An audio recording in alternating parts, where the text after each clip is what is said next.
നമ്മുടെ ഐ.ടി. മേഖലയ്ക്ക് H-1B visa പ്രതിസന്ധി വലിയ വെല്ലുവിളി സൃഷ്ടിക്കുമെന്നുറപ്പാണ്. പക്ഷേ അതിനെ അവസരമാക്കി മുന്നേറാൻ കഴിയും. യു.എസിലെ ചെറുകിട ഇടത്തരം കമ്പനികൾക്കും താഴ്ന്ന ശമ്പളക്കാർക്കും വലിയ അടിയാണിത്. അവരുടെ ചെലവ് വൻതോതിൽ വർദ്ധിക്കും. മികവുള്ള ജീവനക്കാരെ നിലനിർത്താൻ ചെലവേറുമ്പോൾ ട്രംപിനു തിരഞ്ഞെടുപ്പ് ഫണ്ട് നൽകുന്ന വലിയ കമ്പനികൾ സമ്മർദ്ദം ചെലുത്താം. ട്രംപ് തന്നെ വൈകാതെ മാറി ചിന്തിച്ചേക്കാം.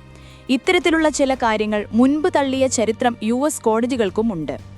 കോടതി സ്റ്റേ ചെയ്താൽ പോലും ഈ സംഭവങ്ങളുടെ സന്ദേശം വ്യക്തമാണ്: നിങ്ങൾക്കിവിടേക്ക് സ്വാഗതമില്ല. ആ തൊഴിലവസരങ്ങൾ എങ്ങനെ ഇവിടെ സൃഷ്ടിക്കാം എന്നാണ് നാം നോക്കേണ്ടത്. കമ്പനികൾ അവരുടെ ജീവനക്കാരെ ഇന്ത്യയിലിരുത്തി ജോലി ചെയ്യിക്കാനുള്ള സാധ്യതയുമുണ്ട്.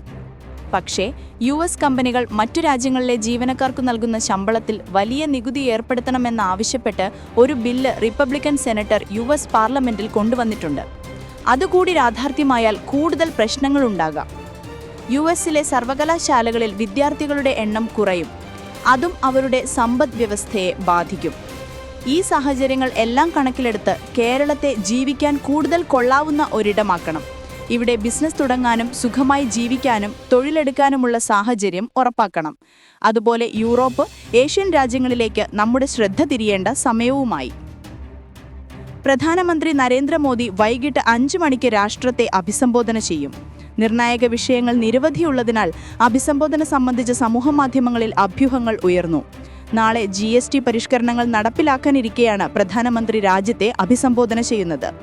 റഷ്യൻ എണ്ണ വാങ്ങുന്നതിനെ തുടർന്ന് യു.എസ്. ഇന്ത്യയ്ക്കുമേൽ 50% തീരുവ ഏർപ്പെടുത്തിയിരിക്കുകയാണ്. കഴിഞ്ഞ ദിവസമാണ് H-1B തൊഴിൽ വിസ ഫീസ് യു.എസ്. സർക്കാർ $1 ലക്ഷം ഉയർത്തിയത്. യു.എസ്. നടപടി Infosys, TCS, Wipro, HCL tech തുടങ്ങിയ കമ്പനികൾക്കും ഇന്ത്യൻ ജീവനക്കാരെ ആശ്രയിക്കുന്ന ഗൂഗിൾ, മൈക്രോസോഫ്റ്റ്, ആമസോൺ പോലുള്ള യു.എസ്. കമ്പനികൾക്കും കടുത്ത വെല്ലുവിളിയാണ്. ഈ വിഷയങ്ങൾ പ്രധാനമന്ത്രിയുടെ പ്രസംഗത്തിൽ പരാമർശിക്കുമോ എന്ന് വ്യക്തമല്ല. ദാദാസാഹേബ് ഫാൽക്കെ പുരസ്കാരം മലയാള സിനിമയ്ക്കും പ്രേക്ഷകർക്കും സമർപ്പിക്കുന്നതായി നടൻ മോഹൻലാൽ. സിനിമാ മേഖലയിലെ എല്ലാ ഡിപ്പാർട്ട്മെന്റുകളും പ്രേക്ഷകരും ചേർന്നാണ് മോഹൻലാൽ ഉണ്ടായത്. അവർക്കെല്ലാം നന്ദി പറയുന്നതായും മോഹൻലാൽ പറഞ്ഞു. ഇന്ത്യൻ സിനിമയ്ക്കുള്ള അവാർഡാണിത്. ഈശ്വരനോട് നന്ദി പറയുന്നു. ഈ അവാർഡ് വളരെ പ്രത്യേകതയുള്ളതാണ്. ഏത് ജോലിയിലും സത്യസന്ധത കാണിക്കണം, കൃത്യമായി ചെയ്യണം. അതിനായി സഹായിച്ച പല ആളുകളുണ്ട്. അവരുമായി ഞാൻ ഈ അവാർഡ് പങ്കുവയ്ക്കുന്നു. പ്രത്യേക റോളിനായി ആഗ്രഹങ്ങളില്ല. നല്ല സിനിമകൾ ചെയ്യണം, നല്ല ആളുകളുമായി സഹകരിക്കണം. നല്ല റോളുകൾ കിട്ടുന്നത് ഭാഗ്യമാണ്. എന്നെ സംബന്ധിച്ച് അത്തരം ഭാഗ്യമുണ്ട്. വലിയ നടന്മാരുമായി അഭിനയിക്കാൻ കഴിഞ്ഞു. അവരുടെ എല്ലാം അനുഗ്രഹം ഈ അവാർഡിന് പിന്നിലുണ്ട്. അമ്മയുടെ അടുത്തുപോയി കണ്ടു. അവാർഡ് ലഭിച്ചത് കാണാൻ അമ്മയ്ക്ക് ഭാഗ്യമുണ്ടായി. അമ്മ സുഖമില്ലാതെ ഇരിക്കുകയാണ്. അമ്മ മനസ്സിലാക്കി അനുഗ്രഹിച്ചു. അമ്മയുടെ അനുഗ്രഹവും അവാർഡിന് പിന്നിലുണ്ട്.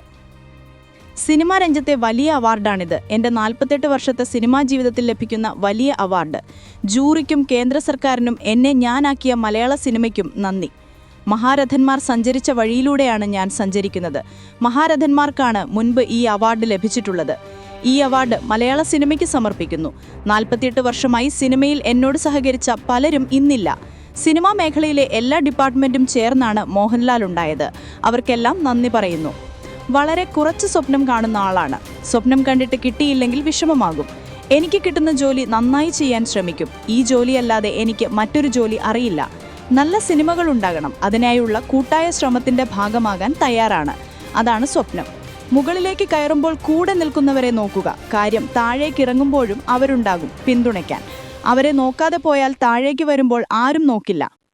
1969 ആരംഭിച്ച ഫാൽക്കെ അവാർഡ് നേടുന്ന രണ്ടാമത്തെ മലയാളിയാണ് മോഹൻലാൽ. നടൻ, സംവിധായകൻ, നിർമ്മാതാവ് എന്നീ നിലകളിൽ രാജ്യത്തെ സിനിമാ രംഗത്തിന് നൽകിയ സംഭാവനകൾ പരിഗണിച്ചാണ് 2023 ഫാൽക്കെ പുരസ്കാരം.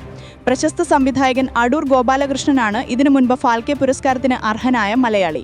23 ഡൽഹിയിലെ വിജ്ഞാൻ ഭവനിൽ നടക്കുന്ന ചടങ്ങിൽ രാഷ്ട്രപതി ദ്രൗപദി മുർമു പുരസ്കാരം സമ്മാനിക്കും.